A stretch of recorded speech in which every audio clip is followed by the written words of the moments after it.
بسم اللہ الرحمن الرحیم۔ السلام علیکم ورحمۃ اللہ۔ عزیز طلبہ، اس سے پہلے ہم پنچایت جسے منشی پریم چند نے تحریر کیا ہے اس کا خلاصہ کر چکے ہیں۔ آج ہم انشاءاللہ سوالات کے جوابات کریں گے۔ یہ جو سوال نمبر 1 کا مختصر جواب دیں، اس کے الف، ب، جیم، دال، ہ اور واو، یہاں تک ہم آج یہ سوالات کریں گے۔ یہ سوالات کتاب کے اندر سے بھی سمجھنے کی کوشش کریں گے۔ اس کے بعد آپ کو ان سوالات کے جوابات کی ایک کاپی بھی سینڈ کی جائے گی۔ آپ نے انہیں اپنی نیٹ کاپیوں میں تحریر بھی کرنا ہے اور یاد بھی کرنا ہے۔ مجھے امید ہے کہ آپ اس سے پہلے جو خلاصہ آپ کو سینڈ کیا گیا تھا اسے آپ نے اچھی طرح یاد کر لیا ہوگا۔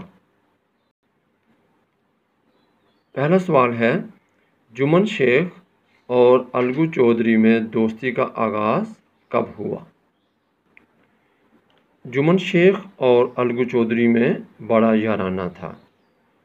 الگو جب باہر جاتے تو جمن پر اپنا گھر چھوڑ دیتے۔ اس دوستی کا آغاز اسی زمانے میں ہوا جب دونوں لڑکے جمن کے پدر بزرگوار شیخ جمعراتی کے روبرو زانوئے ادب طے کرتے تھے۔ یعنی کہ شیخ جمعراتی جو تھے وہ جمن شیخ کے والد محترم تھے، ان کے پاس یہ پڑھنے جاتے تھے، یہ ان کے شاگرد تھے، تو روبرو زانوئے ادب طے کرتے تھے۔ اس سے مراد یہ ہے کہ انتہائی مؤدب ہو کر بیٹھا کرتے تھے۔ سوال نمبر 2 بے جز، شیخ جمن کی بیوی کا خالہ کی ملکیت کے ہبہ نامے کی رجسٹری کے بعد خالہ سے کیسا سلوک تھا؟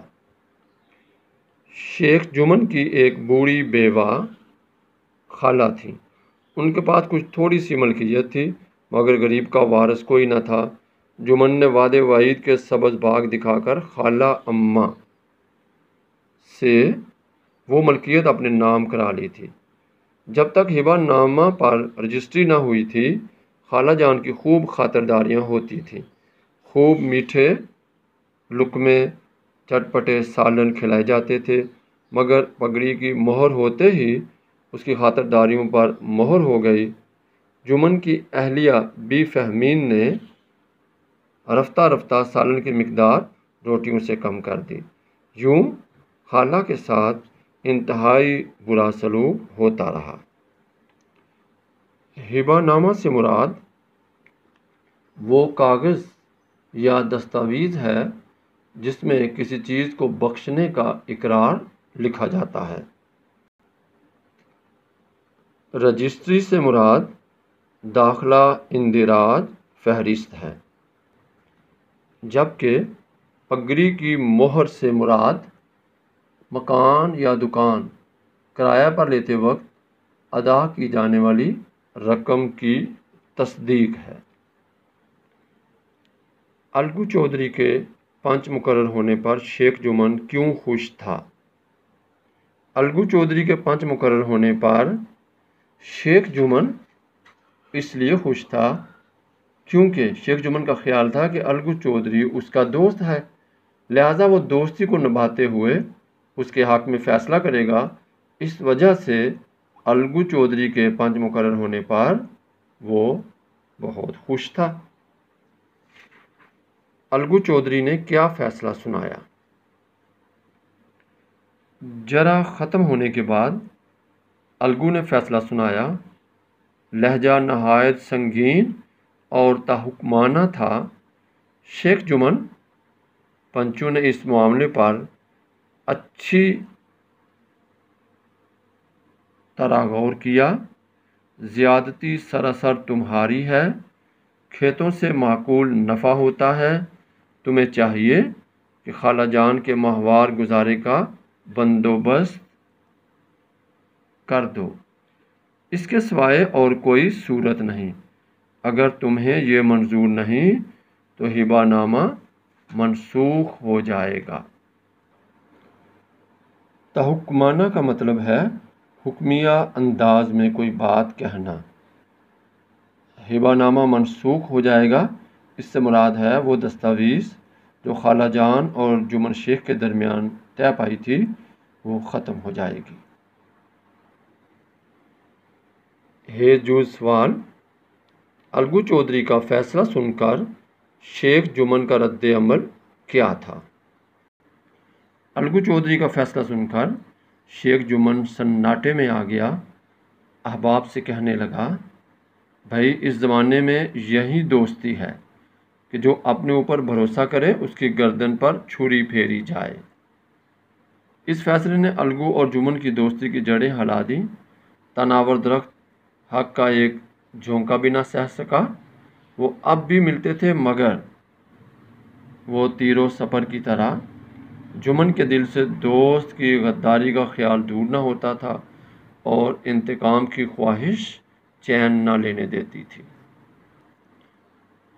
احباب حبیب کی جمع ہے، دوست کو کہتے ہیں۔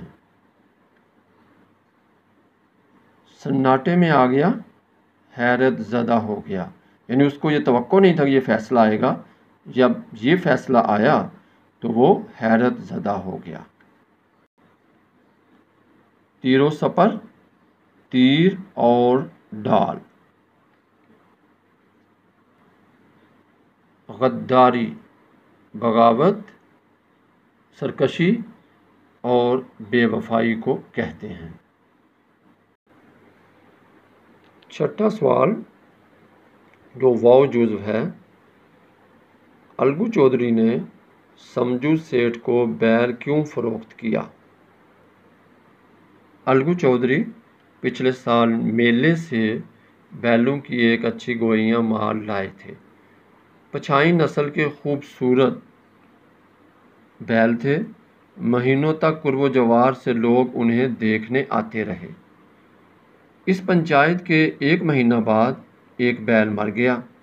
جمن نے اپنے دوستوں سے کہا، یہ دغا بازی کی سزا ہے، انسان صبر کر جائے مگر خدا نیک و بد دیکھتا ہے۔ الگو کو اندیشہ ہوا کہ جمن نے اسے زہر دلوایا ہے۔ اس کے برعکس چودھرائن کا خیال تھا کہ اس پر کچھ کرایا گیا ہے۔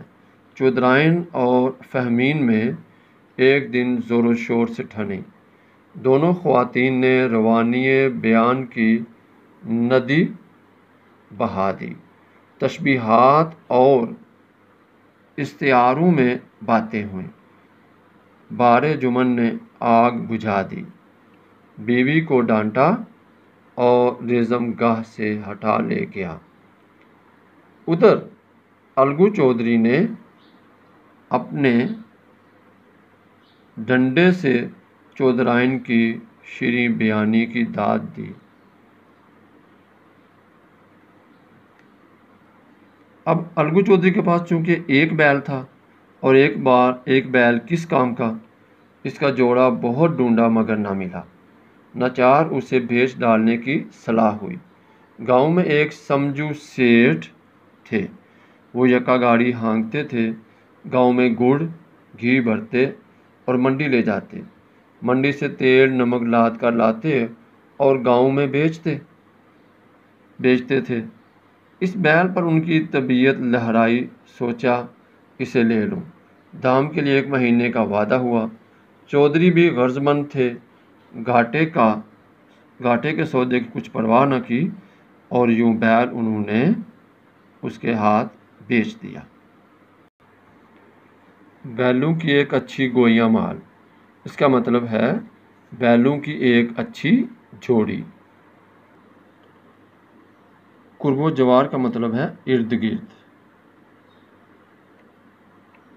دغا بازی، دھوکہ بازی، کسی کو دھوکہ دینا۔